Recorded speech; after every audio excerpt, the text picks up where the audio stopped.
Yo geng, kali ini mari kita bahas film bergenre action asal Korea Selatan, menceritakan tentang seorang pembunuh bayaran yang ingin pensiun dari dunia kriminal. Kisahnya sendiri berlatar di Korea Selatan. Pagi itu di tengah guyuran hujan, terlihat dua pembunuh bayaran bernama Ji Hyun-do dan Rahun bersiap menjalankan aksi mereka membunuh seorang pengusaha di sebuah gedung yang dijaga ketat pihak kepolisian. Sebagai senior, Hyun-do memerintahkan Rahun untuk beraksi solo pada misi ini. Tanpa ragu, Rahun pun bergegas merangsek ke dalam gedung dengan menyamar sebagai kurir.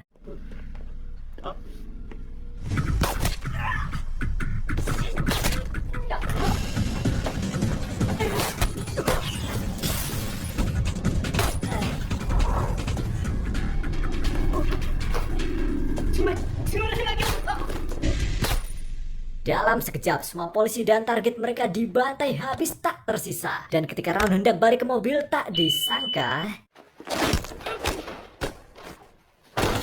Ya, giliran Rahun yang kini dihabisi oleh Hyun-do seniornya itu tanpa sebab yang jelas. Seketika itu, Hyun-do pun beberes pergi membawa jasad Rahun dari TKP agar tidak dicurigai. Dan inilah A Company Man.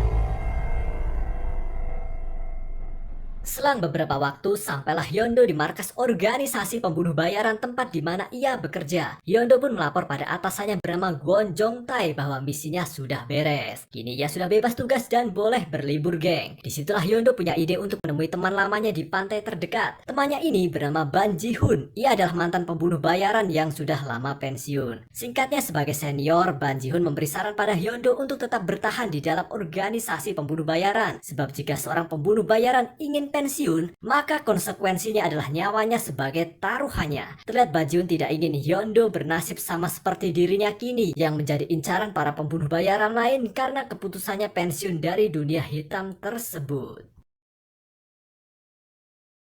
Esoknya, kita beralih di kantor polisi setempat. Pihak polisi tengah disibukkan dengan tragedi pembantaian anggota polisi kemarin, geng. Disitulah seorang detektif bernama Cho ditugaskan untuk menyelidiki kasus tersebut. Dan di waktu yang sama, hari itu Hyun-do yang masih libur tugas menyempatkan berkunjung ke rumah Rahun juniornya yang kemarin ia bunuh. Singkatnya, ia pun bertemu dengan ibunya Rahun bernama Yu Mi-yeon. Hyun-do pun berkata bohong dan menyampaikan pada Mi-yeon bahwa Rahun kini dipindah tugaskan oleh perusahaan ke luar negeri. Ia datang hanya untuk sekedar menyerahkan uang titipan dari Rahun pada ibunya itu. Kita lanjut esoknya. Akhirnya Hyun-do kembali mendapatkan misi lanjutan nih. Kali ini ia ditugaskan oleh atasan tertinggi di organisasi pembunuh bayaran bernama Jeon untuk menghabisi seorang anggota pembunuh bayaran bernama Jin. Alasannya karena Jin mengkhianati organisasi mereka. Namun dalam misi ini, sialnya Hyun-do kena apes geng. Ia malah diserang balik oleh Jin targetnya itu.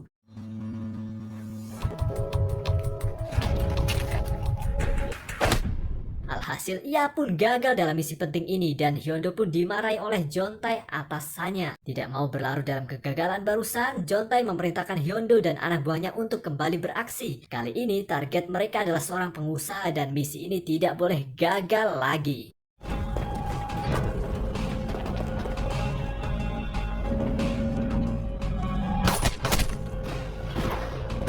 Usai sukses menjalankan misi pembunuhan hari itu, Hyun-do kepikiran untuk mengajak keluarga Rahun makan malam bersama. Mengejutkannya ternyata Rahun masih hidup geng. Dan terungkaplah bahwa Hyun-do kemarin tidak benar-benar membunuh si Rahun. Ia hanya sengaja membuat skenario kematian Rahun agar Rahun bisa pensiun dari organisasi pembunuh bayaran. Berkat momen inilah Hyun-do dan Mi-yeon ibunya Rahun jadi makin dekat geng. Hyun-do yang jomblo pun memutuskan untuk PDKT dengan Mi-yeon yang diketahui adalah janda anak dua.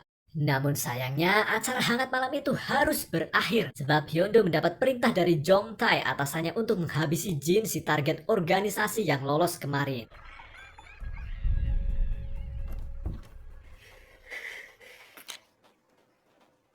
Akhirnya Hyun-do berhasil meringkus Jin. Ia pun membawa Jin ke hadapan petinggi organisasi untuk diadili atas pengkhianatannya itu.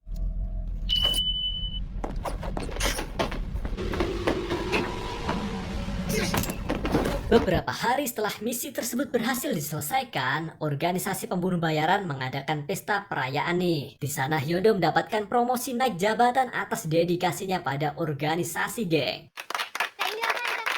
Selesai pesta perayaan ini berakhir, Hyondo pun mengajak kencan Miyeon di sebuah kafe tepi danau. Terbesitlah dalam hati Hyondo niatan ingin pensiun, sebab ia sudah bosan hidup menjadi pembunuh bayaran dan ingin memulai lembaran baru. Singkatnya, kencan pun selesai. Hyondo mengantarkan Miyeon pulang ke rumahnya. Tak disangka dirinya disapa oleh detektif Cho yang kebetulan lewat di sana. Hyondo dicurigai terlibat dalam aksi pembunuhan tempo hari yang dilakukan Rahun. Untungnya, Hyondo mampu berkelit dengan memberikan kartu namanya yang menunjukkan bahwa ia hanyalah pegawai kantoran biasa.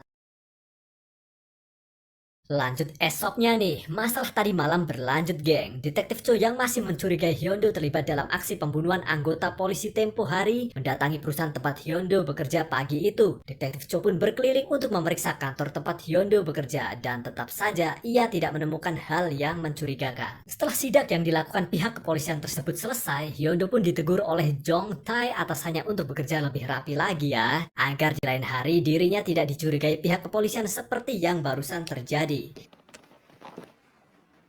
Malamnya setelah sidak tak terduga pagi itu, Hyondo kembali mengajak kencan Miyeon yang baru pulang kerja dari pabrik. Singkatnya ia pun menyatakan cinta pada Miyeon dan diterima geng. Apa men? Disitulah Hyondo berdiskusi tentang arah hubungan mereka ini dan berniat membeli kafe tepi danau kemarin agar Miyeon gak usah capek-capek lagi kerja di pabrik. Hyondo juga mengatakan bahwa dirinya siap resign dari tempatnya bekerja demi bisa mengembangkan bisnis kafe tersebut bersama Miyeon. Dan esoknya, di tengah perjalanan Hyondo ke kantor bersama timnya, entah dari mana kabar ini tersebar sebab rencana pensiun Hyondo telah terendus para atasan organisasi pembunuh bayaran. Anak buah Hyondo ternyata diam-diam telah ditugaskan oleh atasan mereka untuk menghabisi Hyondo geng. Dan terjadilah duel maut.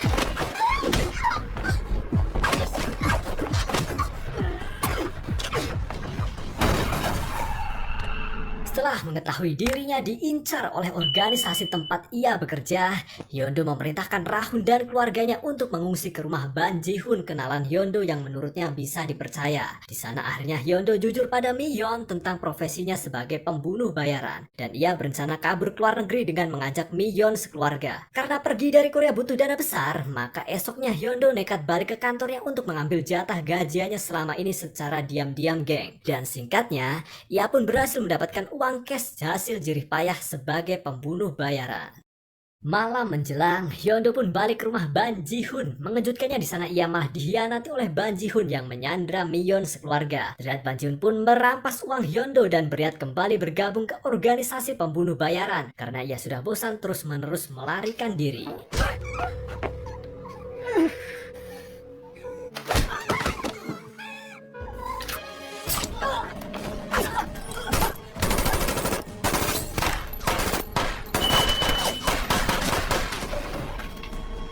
Namun sayangnya hal tak terduga menimpa Miyeon. Ia menjadi korban peluru nyasar dalam duel barusan dan akhirnya Miyeon pun tewas. Menyadari bahwa kekasihnya telah tiada, Hyondo pun terbakar emosi dan bersumpah akan balas dendam pada organisasi yang telah membuat hidupnya berantakan.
Menyadari kegaduhan terjadi dalam gedung tersebut, pihak kepolisian pun mengepung TKP. Disitulah Hyondo memerintahkan Rahun untuk segera pergi dan memulai hidup barunya bersama sang adik. Sedangkan Hyondo sendiri berniat menyerahkan diri pada pihak berwajib untuk menebus dosanya selama ini. Dan cerita pun selesai, geng.